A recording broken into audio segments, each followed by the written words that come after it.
Hey everybody, thanks for playing World of Tanks. Thanks for checking out this World of Tanks video.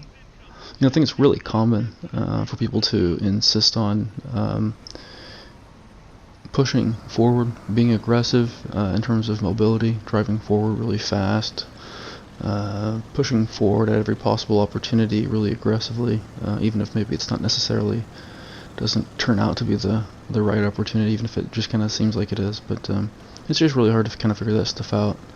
And there's also a lot of pressure out there from teammates. Like there are a lot of people, kind of spamming attack, or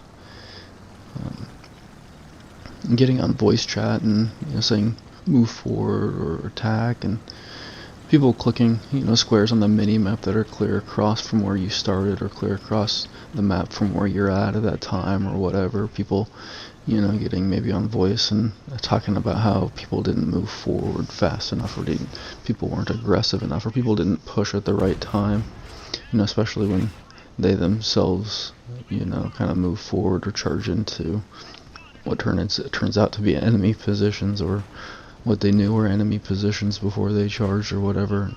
They insist that it didn't work out because their teammates didn't charge, or their teammates didn't push forward, or whatever the case is. A lot of people insisting on being aggressive, and I want to be a voice to the idea that that's not necessarily the best way to play this game.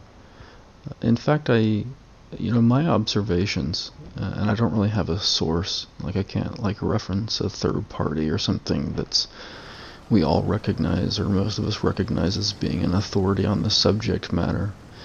I can say that I've played about 14 or 15,000 matches at this point in time, and I don't claim to be the best player out there. I'm generally speaking kind of an average player in terms of my win rate, things like that, whatever, but I do pay a lot of attention. I am learning the game. I am doing a lot better than I used to. And one of the main things I've really learned is that we're down 1 to 5 here. I just want to point that out real quick. One of the things that really stands out to me, and I'm watching out for this, and the pattern is actually kind of holding. The pattern is actually kind of standing true, that not every time, most of the time, and by most I mean something like 70 or 80% probably, but I'm keeping an eye on this, and I'll probably, to the extent that I continue making these videos and sharing them with people, sharing them with the world, I'll continue to keep an eye on this, and I'll continue to, I would continue to speak to whatever it is that I notice, whether my thoughts here turn out to be not accurate, or whether they turn out to be maybe not fully fair, or not really fully reflective.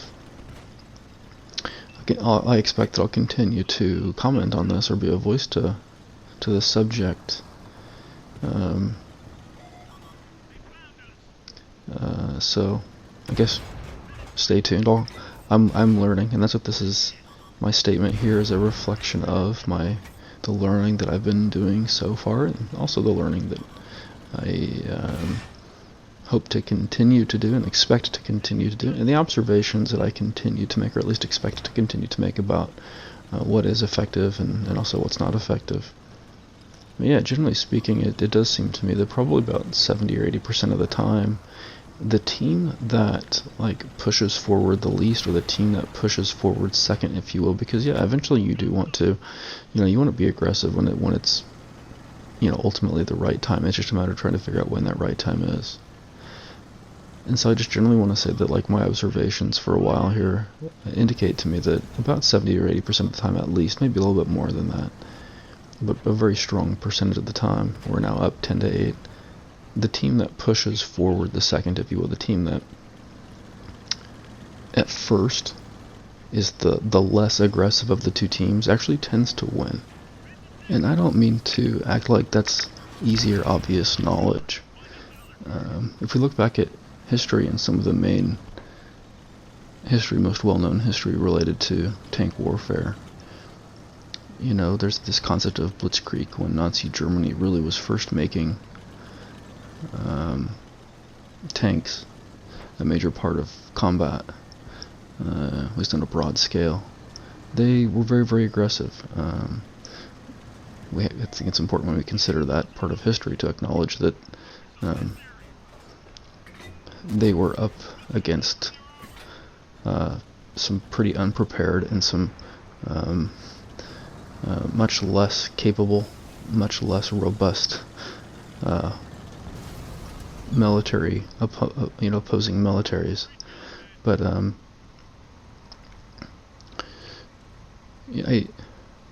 don't think that it's obvious. I don't think that it's easy to figure out. That's why I'm making a video about it at all, is because it's not clear. And I've come to this recognition, this conclusion, over time, over a lot of matches, that I've kind of been paying attention to this and watching out for how it tends to go. And what I can tell you at this point in time, my impression after kind of seeing a lot of stuff, is that I don't claim to be like the most experienced player out there. I don't claim to be the most knowledgeable player out there, but I am working to sort of gain a lot of clarity on this game and sharing it in this video and others. I expect to continue that, but one of the main things that I've noticed is that the team that pushes second, the team that's not the one to push forward first, wins at least about 70 or 80% of the time, and it might be a little bit more than that. But I'll keep my eyes out and I'll keep passing along that information. Let me know what you think in the comments below. Maybe I'm wrong. Maybe you don't notice the same things. Anyway, thanks for taking a look at this World of Tanks video, and thanks for playing World of Tanks.